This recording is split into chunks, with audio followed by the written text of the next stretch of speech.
Hello, my sparrows. As promised, I'm starting my fantasy journal this video. I have a feeling this will definitely turn into a series where I draw the different creatures and plants in this world that will be created. I have no idea what this world's going to be like. We'll just find out as we go along.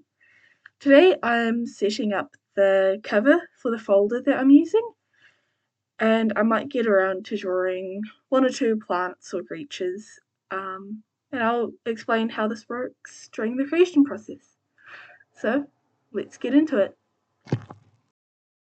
Yay, temporary voiceover time, because I didn't talk during this process, thinking it would be easy to voice over later on and pretend I wasn't.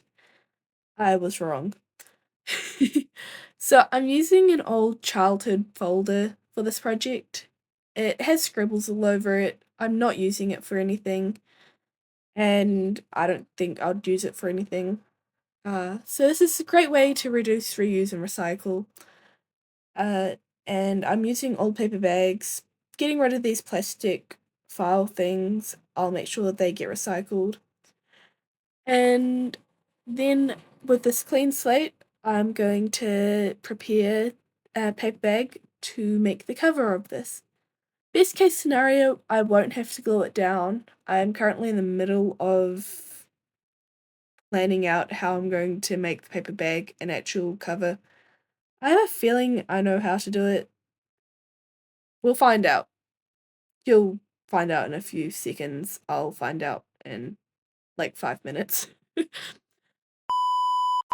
And bam! It's cut open. Okay, so about now, I'm going to start lining up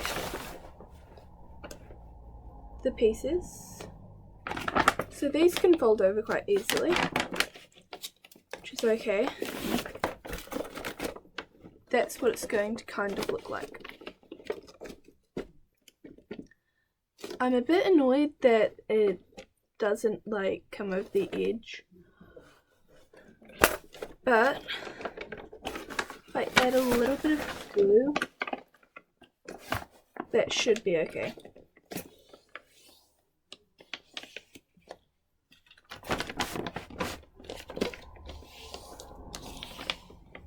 It's fine.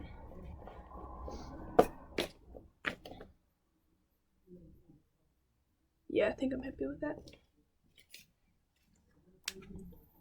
So I've got this just like cheap craft glue.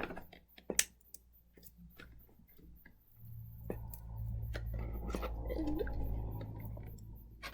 really should have held upside down, but it's okay. This is like really old craft glue, so it can take a while sometimes. Just want to add like a little bit. And line it up.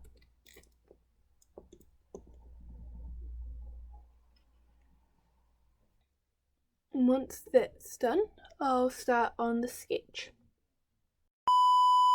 Alright, so it has quite literally been over a month since I did the intro. I managed to get the sketch done. Don't know how well you can see that, but I thought it was probably best to do the outline on camera so I at least have more to this video. So yeah, I'm just gonna get started. When I first started sketching out the cover, I was very stressed because I know the cover is a very important part of any book. It's what grabs the attention of anyone looking at it, and it invites them to have a look inside the book. I knew if I messed up the cover that I would probably have to restart this project, and I really don't want to do that. So I spent my time sketching out different ideas and trying to come up with a few new worlds. Eventually I realised that I should just make this journal about two worlds I already knew and loved, Underwood and another one that I haven't quite got a name for yet. Underwood is a story that I have been thinking about for 3 years and have literally only just started writing a book about for maybe a month ago. It's fair to say that it is a very well fleshed out story, but still got a lot of work to go before it can become a novel. And with these characters that I already know very well, it means I can progress through this series quite quickly if I end up not procrastinating as much as I did. Hopefully, I can share this story with you and you can fall in love with these characters just as I did. And I wanted each of these symbols to represent a character that is important to their own story, or a story that they are part of. The sun represents Volker, who without his friendship with Chester would not have started the course of events that happened in Chester's story. The hat represents Faetam and Iravi, who were the witches in Faetam's story. This is the trilogy that I am currently writing. The moon represents Juniper, who was also in Chester's story and plays a very important role as his younger sister. She is also what June was named after. The crown represents King, who was Faetam's adopted son.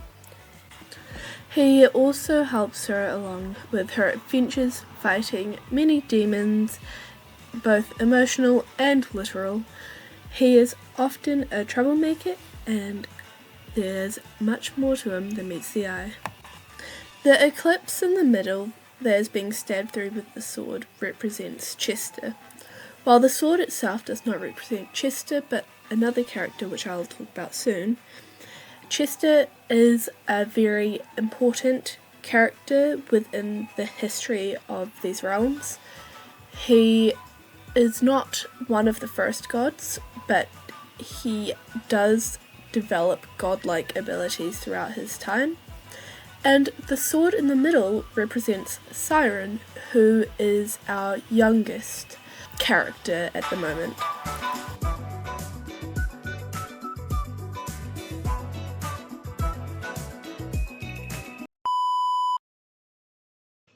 My glasses are fogged up. But this is the end of the video. It has been so long since I started it. I think it's been over 6 months. And I'm really happy with how this turned out. I have it right here.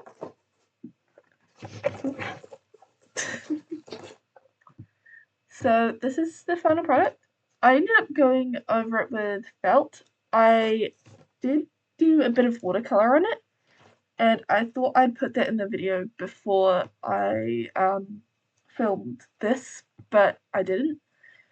So I have no footage of me colouring it in. Oops. And I thought I didn't explain what each of these meant, but I did. So that's great. You guys know about Volker, Chester, Faetam. Her name is Aravi now. I think I might have said Beatrix. King and Juniper. And I think I know who I want the dagger to represent because I've made about 3 other characters now. And one is a character named Siren, who I'll probably introduce to you in the next video. He's pretty cool, and I can't wait to start sharing the stories with you. Sorry I didn't get around to drawing any plants or anything. I don't know if I'll do like a story time with the plants or another idea that I've been looking forward to since I started this video. So yeah, like and subscribe please. It helps motivate me and hopefully I can get the next video in before 6 months time. So I'll see you in the next one. Bye!